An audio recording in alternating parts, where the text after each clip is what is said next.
The sky above the small town of Ridgewood turned an odd shade of green. It was early morning, and most people were just starting their day. Bill Carter, a local mechanic, was fixing a broken-down truck in his garage when he noticed something strange. The usual hum of birds and insects had stopped. The air felt heavy, like the calm before a storm. He stepped outside and looked up. At first, he saw nothing unusual. Then, slowly, a large shape descended from the clouds. It wasn't noisy or flashy like the spaceships in movies. There were no bright lights or loud engines. Instead, it moved silently, almost gracefully, as if it didn't belong to this world. Bill squinted at the object. It was smooth, metallic, and shaped like a flattened sphere. Smaller objects floated around it, scanning the ground below. He frowned. Something about it made him uneasy. Across town, Karen Lewis stood in her classroom, staring out the window. She taught history at Ridgewood High School, and her students would arrive soon. But right now, she couldn't look away from the sky. The greenish tint was growing brighter, and she could see tiny dots moving across it. They weren't birds or planes. They were too steady, too deliberate. Her heart raced. "This can't be real," she whispered to herself. Then a voice filled the air. It wasn't coming from a speaker or a radio. It seemed to come from everywhere at once. The voice was calm, almost soothing. "We are the Vorthik," it said. "We have traveled far to study your species. Do not fear us." The words repeated in multiple languages, but the message was clear. They were here to observe. Karen's hands trembled as she gripped the edge of the windowsill. She wanted to believe the voice, but something about it felt wrong. Down the hall, other teachers were peeking out of their doors, looking confused and scared. Students began arriving, pointing at the sky and chattering excitedly. No one knew what to do. Bill, meanwhile, had grabbed a pair of binoculars and climbed onto the roof of his garage for a better view. The ship was hovering over the hills now, close enough for him to see details. Strange symbols glowed faintly on its surface, shifting and changing like liquid metal. Around it, smaller drones darted back and forth, scanning the town. One of them paused directly above Bill, its lens-like eye focusing on him. He froze, feeling exposed, like it was reading his thoughts. Back at the school, Karen gathered her courage and walked outside. A group of students followed her, whispering nervously. One of them, a boy named Timmy, pointed at a drone nearby. It hovered silently, projecting a hologram of a tall, slender figure with glowing blue eyes. "I am Zinar," the figure said, addressing the crowd. "We wish only to learn from you. Your species is unique." "Unique how?" Karen asked aloud, though she doubted the alien could hear her. She noticed that some of the students were already reaching out to touch the hologram, drawn to it like moths to a flame. Others were pulling out their phones, snapping pictures and recording videos. Everyone seemed fascinated, except for Karen. She couldn't shake the feeling that something wasn't right. By noon, the entire town was buzzing with news of the visitors. Some people welcomed them eagerly, marveling at the advanced technology they displayed. Others, like Bill and Karen, remained cautious. The aliens handed out gifts, strange devices that healed wounds instantly, machines that produced food from thin air. Most people accepted them gratefully, but Bill refused to take anything. "You don't give something for nothing," he muttered to himself. "There's always a catch."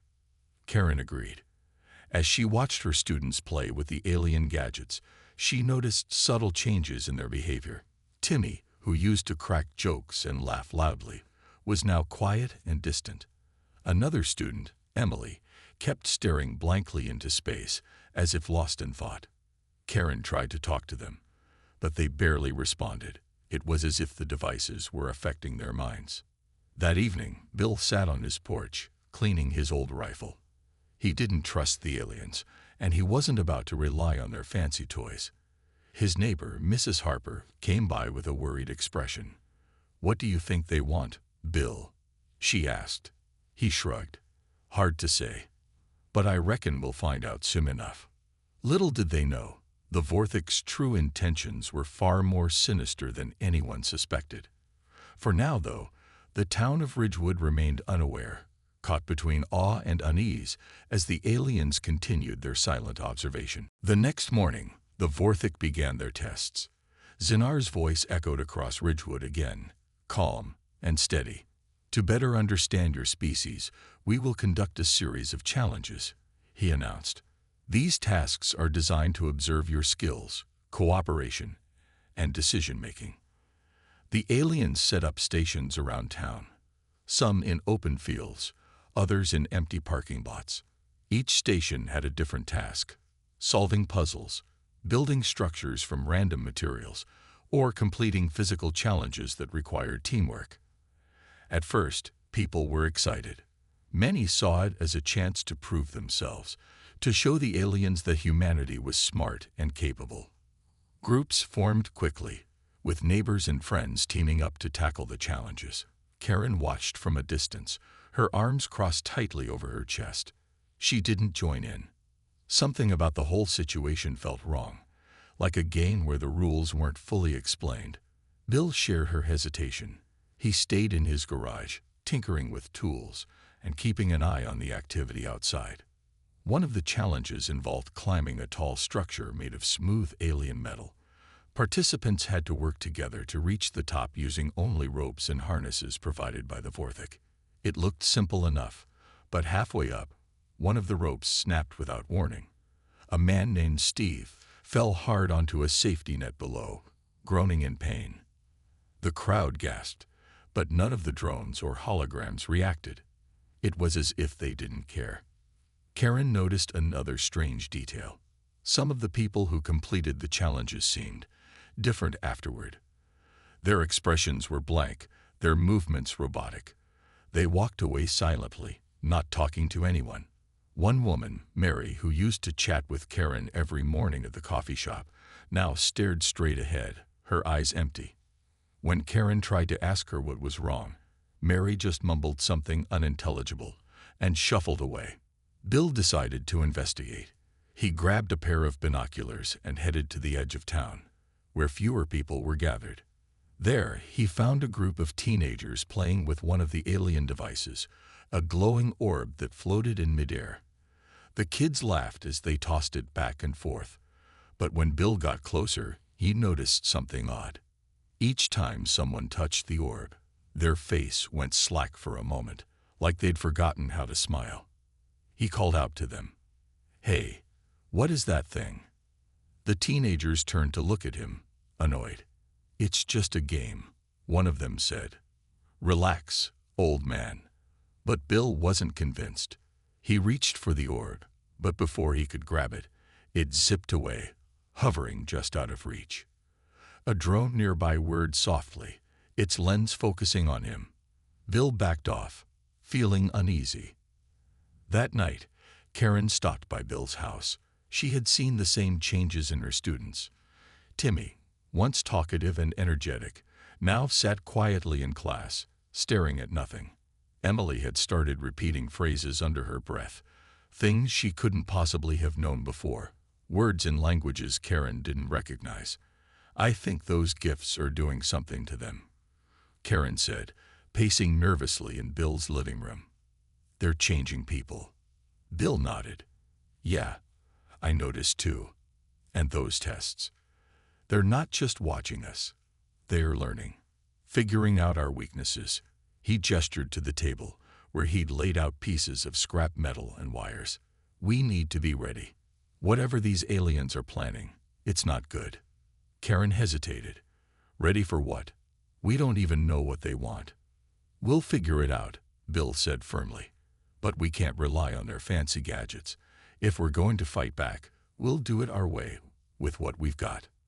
Over the next few days, the Vorthic continued their experiments. More people changed, becoming quiet and distant. Others grew aggressive, arguing over small things or lashing out at loved ones. The town's mood shifted from curiosity to tension. Bill and Karen kept their distance, observing everything. They began gathering supplies, tools, weapons, anything they thought might come in handy. Neither of them knew exactly what they were preparing for, but both understood one thing. The aliens' intentions were far darker than they let on. As the sun set on the fifth day, Karen stood beside Bill, looking out at the glowing ships in the distance.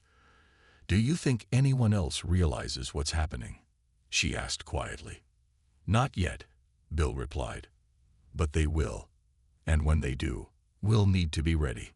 Little did they know, the Vorthic's true plan was already underway, and time was running out. By the end of the week, the cracks in the Vorthic's peaceful facade began to show. Karen had been keeping a close eye on her students, and what she saw terrified her. Timmy and Emily were no longer themselves. They moved like puppets, their actions stiff and unnatural.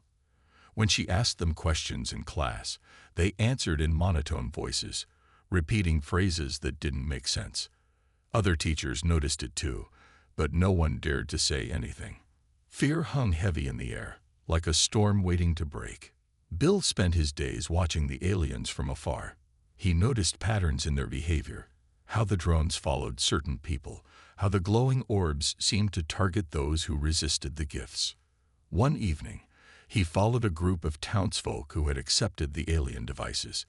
They walked aimlessly through the forest, their faces blank, until they reached a clearing where more drones hovered silently. The drones scanned them, emitting soft hums that made Bill's skin crawl. He stayed hidden behind a tree, gripping a wrench tightly in case he needed to defend himself. That night, Karen came to Bill's garage with bad news. "It's worse than we thought," she said, her voice shaking. She told him about a student named Lisa who had vanished after taking one of the alien gadgets home. Her parents claimed she left willingly, saying she had to go. But when Karen visited their house, she found Lisa's room empty except for the glowing orb sitting on her desk. It pulsed faintly, as if alive. Bill clenched his fists. "They're not just studying us," he said. "They're controlling us, turning us into whatever those people in the woods have become." Karen nodded, tears welling up in her eyes. "We can't let this continue. If we don't do something, everyone in Ridgewood will end up like them." The two decided to act. They started by gathering others who still seemed unaffected. Jim Harper, a retired soldier, agreed to help after seeing his wife, Mary, turn into a shell of her former self. Lisa Monroe, a sharpshooter who worked at the local hunting range, joined them after losing her brother to the aliens' influence. Together, they formed a small resistance group, meeting secretly in Bill's garage to plan their next move. Bill knew they couldn't fight the Vorthic directly. Not yet. Their weapons were primitive compared to the aliens' advanced technology. Instead, he focused on finding weaknesses. Using spare parts from old cars and appliances, he rigged makeshift EMP devices designed to disrupt the drone systems. "If we can disable even a few of them," he explained, "we might buy ourselves some time." Karen contributed by studying the aliens' behavior. She kept notes on their movements, noting which areas they avoided and which ones they monitored closely. One pattern stood out. The Vorthic rarely ventured far from their mothership, a massive structure hovering over the hills outside town. It was heavily guarded, but Karen suspected it held the key to understanding their true intentions. One night, the resistance tested their plan. Armed with Bill's EMP devices, they crept into the forest where the drones gathered. Bill handed out instructions in hushed tones. "Stay low, stay quiet. Don't engage unless you have to." As they approached the clearing, the hum of the drones grew louder. Bill raised his hand, signaling the group to stop. Then, with a deep breath, he activated the first EMP device. The effect was immediate. Several drones sputtered and fell to the ground, their lights flickering out. The resistance cheered quietly, but their victory was short-lived. More drones appeared almost instantly, scanning the area for intruders. The group retreated quickly, narrowly avoiding capture. Back at the garage, they regrouped and assessed the damage. "It worked," Jim said, examining a disabled drone. "But only for a moment. We'll need more power to take down the big ones." Karen looked at Bill, determination in her eyes. Then we find a way, whatever it takes. As dawn broke over Ridgewood, the resistance prepared for the next step. They didn't know how far the Vorthic's control extended or what horrors awaited them aboard the mothership. But one thing was clear. Humanity's survival depended on their ability to outsmart an enemy that saw them as nothing more than primitive creatures. And Bill wasn't about to let them underestimate humans again. The Resistance knew they couldn't wait any longer. The Vorthic's influence was spreading faster, and more people in Ridgewood were falling under their control. Bill and Karen gathered the group in the garage one last time to finalize their plan. "We hit them hard and fast," Bill said, pointing to a crude map of the area he'd drawn on a piece of scrap paper. "Their mothership is the heart of everything. If we can get inside, we might find a way to stop them." Jim nodded, his military training kicking in. "But it won't be easy. They've got those drones everywhere, not to mention whatever defenses are on that ship." "We'll have to split up," Karen suggested. "One team creates a distraction while the other sneaks aboard. That way, we can draw their attention away from the real attack." Lisa raised her hand hesitantly. "What about weapons? Their tech is way ahead of ours." Bill grinned, holding up one of his modified rifles. "That's the thing. They don't know what we're capable of. These EMP devices won't destroy them, but they'll knock out their systems long enough for us to make a move. And trust me, sometimes being unpredictable is better than having fancy gadgets." The group agreed to act that night. As darkness fell, they split into two teams. Karen led the distraction team, which included Jim and two others. Their job was to create chaos near the center of town, drawing as much attention as possible. Bill, Lisa, and another man named Charlie formed the infiltration team, tasked with reaching the mothership. Karen's team moved first. Armed with flares, noisemakers, and anything else they could use to cause a commotion, they set off fireworks and shouted loudly in the streets. Drones quickly swarmed toward the noise, their lights flashing as they scanned the area. Some townsfolk, still under the Vorthic's control, wandered aimlessly nearby, adding to the confusion. Karen felt a pang of guilt seeing them, but she pushed it aside. There was no time for regrets. Meanwhile, Bill's team made their way toward the hills where the mothership loomed. It was massive, its surface shimmering like liquid metal under the moonlight. A glowing energy barrier surrounded it, pulsing faintly. Bill studied it carefully, adjusting the settings on his EMP device. "This should do it," he muttered, attaching wires to a small power source he'd salvaged from an old car battery. As he worked, Lisa kept watch, her rifle ready. "Hurry," she whispered. "I see movement over there." Sure enough, a group of drones was heading their way, alerted by the commotion in town. Bill didn't panic. He connected the final wire and activated the device. For a moment, nothing happened. Then, with a loud crackle, the barrier flickered and vanished. "Go," Bill shouted, motioning for the others to follow him. They sprinted toward the opening, dodging the few drones that managed to slip past the EMP blast. Inside the ship, the air felt cold and heavy, humming with an unnatural energy. Strange symbols glowed on the walls, shifting and changing like living things.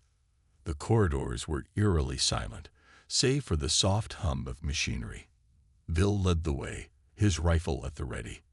They passed rows of pods, each containing a human figure suspended in some kind of gel-like substance. Tubes connected the pods to the ship's systems, and monitors displayed streams of data. "They're harvesting us," Bill said grimly. "Taking our memories, our emotions, everything that makes us human." Lisa clenched her fists. "We need to shut this place down." Charlie pointed to a large control panel at the end of the corridor. "That's got to be the main system. If we can disable it, we might take out the whole operation." But as they approached, a voice boomed through the ship. "You are persistent," it said, calm but tinged with annoyance. Zinar appeared before them, his holographic form towering over the group. "Your primitive methods are amusing, but futile. You cannot win against us." Bill smirked, holding up another EMP device. "Maybe we're primitive," he said, "but we've got guts. Can you say the same?" Without waiting for a response, he triggered the device. Sparks flew as the control panel exploded, sending shockwaves through the ship. Alarms blared, and the ground beneath them shook violently. The Vorthik had underestimated humanity, and now they were paying the price. The resistance wasn't safe yet, but they had struck a blow. And for the first time since the aliens arrived, hope began to spread among the humans of Ridgewood. The explosion rocked the mothership, sending shards of glowing metal flying in every direction. Bill, Lisa, and Charlie ducked instinctively, shielding their faces from the debris. The alarms blared louder, a high-pitched wail that echoed through the corridors. Lights flickered overhead, casting eerie shadows on the walls. Zinar's hologram flickered too, his once calm demeanor replaced by frustration. "You cannot destroy us," he growled, his voice distorted by static. "Your actions will only delay the inevitable." "Maybe," Bill shot back, gripping his rifle tightly. "But we're not done yet." The group pressed forward, dodging falling panels and bursts of sparks as the ship began to destabilize. They knew they didn't have much time. The Vorthik would send reinforcements soon. Their goal was clear: find the core of the ship and disable it completely. If they could do that, they might cripple the entire operation. Karen's distraction team was still holding their ground in town, keeping the drones occupied with flares and noise. Jim had rigged a few old cars to emit loud screeching sounds, confusing the alien machines. It wasn't perfect, but it worked well enough to keep the Vorthik focused on the wrong target, for now. Inside the ship, the resistance team reached a large chamber filled with pulsating machinery. At its center was a massive orb, glowing with an intense blue light. Wires and tubes connected it to the walls, and strange symbols floated around it like wisps of smoke. "That's got to be it," Lisa whispered, pointing at the orb. "The core." Charlie moved closer, examining the setup. "How do we shut it down?" Bill frowned, studying the controls nearby. "Looks like it's powered by some kind of energy grid. If we overload it—" "Wait," Lisa interrupted, her eyes narrowing. "Look over there." She pointed to a group of pods lining the edges of the chamber. Inside them were people from Ridgewood, suspended in the same gel-like substance they'd seen earlier. Some were unconscious, others twitching slightly as if trapped in nightmares. "We can't just blow this thing up," Lisa said firmly. "We'll kill them." Bill hesitated, his jaw tightening. He hadn't thought about the captives, but leaving them behind wasn't an option either. "All right," he said after a moment. "We free them first. Then we take out the core." Working quickly, the group began disconnecting the pods. Each one required careful handling. Pulling the wrong tube or wire could harm the person inside. Lisa used a small knife to cut through the connections gently, while Charlie helped lift the limp bodies out of the pods. Bill kept watch, ready to fend off any threats. As they worked, the ship continued to shake violently. Panels fell from the ceiling, and the hum of machinery grew louder, almost deafening. Zinar's hologram reappeared, his form flickering wildly. "You are destroying yourselves," he shouted. "This vessel sustains your prisoners' lives." "Not buying it," Bill muttered under his breath. He knew the Vorthik were lying. It was all part of their manipulation. Still, the urgency of the situation weighed heavily on him. They needed to finish before the ship collapsed entirely. Finally, the last pod was disconnected. Karen's brother, Alex, lay unconscious in Lisa's arms. She shook him gently, whispering his name until his eyes fluttered open.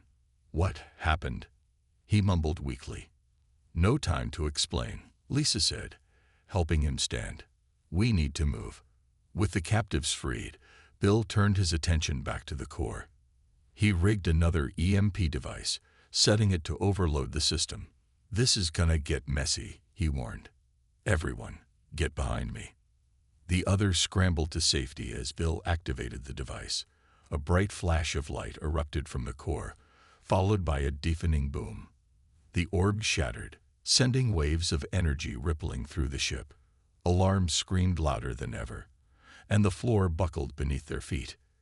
"Go, go, go," Bill yelled, ushering everyone toward the exit. They ran as fast as they could, dodging collapsing walls and falling debris. Behind them, the chamber crumbled into chaos, the core's destruction spreading through the ship like wildfire. When they finally reached the opening, the energy barrier had returned, weaker but still intact. Bill pulled out his last EMP device, smashing it against the barrier. With a crackle, the field dissolved, allowing them to escape.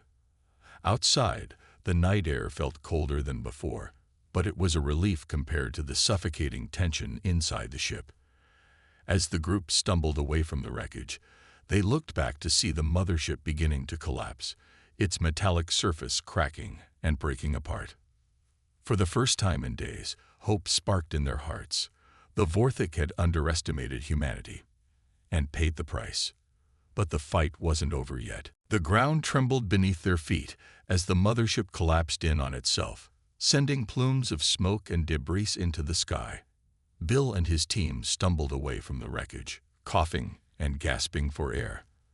The captives they had freed leaned on each other for support, still weak and disoriented. Lissa carried Alex, Karen's brother, who was barely able to stand. "We did it," she said breathlessly, though her voice wavered with exhaustion. "Didn't we?" Bill didn't answer. He scanned the horizon, watching as smaller alien drones began retreating toward the hills. The Vorthik weren't finished yet, not completely. Their main ship might have been destroyed, but the invaders wouldn't leave without a fight. "Don't get too comfortable," he warned. "They'll regroup." Karen stepped forward, her eyes fixed on the burning remains of the mothership. "What about the others? The ones who were changed?" Her voice cracked, heavy with emotion. She thought of Timmy, Emily, and all the townsfolk who had fallen under the aliens' control. Were they lost forever? "We don't know yet," Bill admitted. "But if we can stop them here, maybe we can figure out how to help the rest later." Jim nodded, his military instincts kicking in. "For now, we need to secure the area. If any of those drones come back, we'll be sitting ducks." The group quickly moved to higher ground, finding shelter behind a cluster of rocks near the edge of the forest. From there, they could see both the smoldering ruins of the mothership and the town below. Drones buzzed erratically across the sky, some crashing into trees or buildings as their systems failed. It was chaos, but it was humanity's chaos. As dawn broke over Ridgewood, the resistance took stock of their situation. They had survived the night, but they were far from safe. Many of the townsfolk were still under the Vorthik's influence, wandering aimlessly or staring blankly at nothing.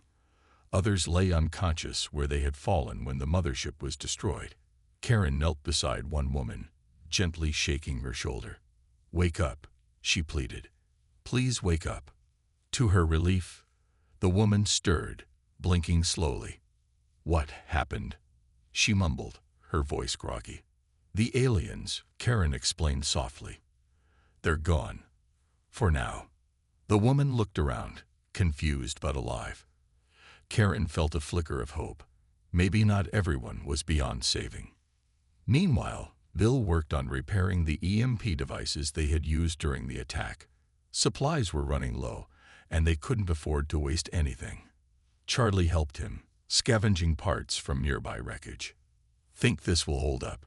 Charlie asked, holding up a damaged circuit board. "It'll have to," Bill replied grimly. He didn't want to think about what would happen if the Vorthik launched another assault before they were ready. Lisa tended to the wounded, using basic first aid skills she'd learned years ago. She checked on Alex, who was starting to regain his strength. "How are you feeling?" she asked. "Better," he said, managing a weak smile. "Thanks to you." Karen joined them, her face pale but determined. "We need to spread the word," she said. "Tell people what happened. Some of them might still be able to fight back." Bill agreed. "Split into pairs. Cover as much ground as you can. But stay alert. The Vorthik aren't done with us yet. Over the next few hours, the resistance spread through Ridgewood, rallying anyone who hadn't been fully taken by the aliens. They shared what they knew, the Vorthik's true intentions, the experiments, the mind control. At first, many refused to believe them, too afraid or confused to listen. But as more people woke up and realized the truth, the tide began to turn. By midday, a small crowd had gathered in the town square. Some carried makeshift weapons, baseball bats, kitchen knives, anything they could find. Others brought tools or supplies, ready to help however they could. Karen stood on the steps of the courthouse, addressing the group. "We showed them we're not just primitive," she said firmly. "We showed them we can fight back, and we'll keep fighting until they're gone." The crowd cheered, their fear replaced by determination. For the first time since the invasion began, Ridgewood felt united. But Bill stayed cautious. Standing at the edge of the square, he watched the skies, waiting for the Vorthik's next move. He knew the battle wasn't over. It was only beginning. The Vorthik didn't leave quietly. As the sun dipped below the horizon, the remaining drones regrouped, their movements sharper and more coordinated than before. Bill watched from his perch on the roof of the courthouse, his rifle resting across his lap. "They're planning something," he muttered to Jim, who stood beside him with a pair of binoculars. Jim scanned the sky, his jaw tightening. "Looks like they're forming some kind of pattern. Maybe another mothership is coming." Karen overheard them from below and climbed up to join them. "We can't let them rebuild," she said firmly. "If they call for reinforcements, we're done." Bill nodded. "Then we hit them before they get the chance." He turned to Karen. "Get everyone ready. We'll need every able body we can find." The townsfolk worked quickly, setting up barricades in the streets and rigging traps with whatever materials they had. Lisa and Charlie led a group that gathered scrap metal and old car parts, fashioning crude weapons and reinforcing the EMP devices Bill had designed. Alex, still shaky but determined, helped organize the younger survivors into teams. Even those who couldn't fight contributed by keeping watch or tending to the wounded. As night fell, the drones began descending toward the town. They moved silently, their glowing eyes scanning the darkened streets. The resistance waited, holding their breath. When the first drone passed a tripwire Bill had set up, an explosion of sparks lit up the street, sending it crashing to the ground. The ambush had begun. The battle was chaotic. Drones swarmed the town, firing beams of energy that shattered windows and set buildings ablaze. But the humans fought back with everything they had. Homemade EMP devices disrupted the alien systems, giving the resistance precious seconds to strike. Lisa took down one drone with a well-placed flare, while Jim used a crowbar to disable another. Even Karen joined the fray, wielding a wrench to fend off attackers as she shouted orders to the others. Despite their efforts, the Vorthik's numbers were overwhelming. Just when it seemed like the resistance might be overrun, a loud hum filled the air. Everyone froze, looking up as a massive shadow loomed overhead. It wasn't another mothership. It was something smaller, sleeker, and clearly damaged. The ship hovered unsteadily before crashing into the hills outside town. "Is that one of theirs?" Alex asked, squinting at the wreckage. "No," Bill said, lowering his rifle. "It's not." A figure emerged from the smoke, limping but alive. It was humanoid, wearing a strange suit that glowed faintly. The figure raised its hands in a gesture of peace. "Do not fear," it said, its voice soft but clear. "I am not your enemy." Karen stepped forward cautiously. "Who are you?" "I am Kale," the figure replied. "A dissenter among the Vorthik. I have seen the harm my people cause, and I wish to help you stop them." Bill narrowed his eyes. "Why should we trust you?" Kale hesitated, then held out a small device. "This contains information about their operations, their weaknesses, their plans. Use it wisely." The resistance exchanged wary glances. After a moment, Karen nodded. "All right, we'll take it. With Cal's help, they deciphered the data, uncovering critical details about the Vorthic's technology and communication systems. Using this knowledge, Bill modified the EMP devices to emit a wider range, targeting all remaining drones at once. When the final assault came, the Resistance unleashed the upgraded devices, disabling the invaders in a single blinding pulse. As the last drone fell, silence settled over Ridgewood. The townsfolk gathered in the square, battered but victorious. Karen looked around at the faces of her neighbors, seeing hope where there had once been despair. "We did it," she said softly. "Together." Bill stood beside her, his rifle slung over his shoulder. "Yeah, but don't think this means we're safe forever. There are probably more out there." Karen nodded. "Then we'll be ready." In the days that followed, life in Ridgewood slowly returned to normal, or as close to normal as it could be. The townsfolk rebuilt what they could, supporting each other through the healing process. Cal stayed for a time, helping them understand the aliens' motives and ensuring no lingering traces of the invasion remained. One evening, as Bill sat on his porch watching the sunset, Karen joined him. "Do you think they'll come back?" she asked. "Maybe," Bill replied. "But if they do, they'll learn the same lesson these ones did." Karen smiled faintly. "And what's that?" "That being primitive isn't such a bad thing. Sometimes, it's exactly what you need to survive." They sat in silence, the weight of their victory settling over them like a comforting blanket. Humanity had faced a threat far greater than itself, and won. For now, that was enough.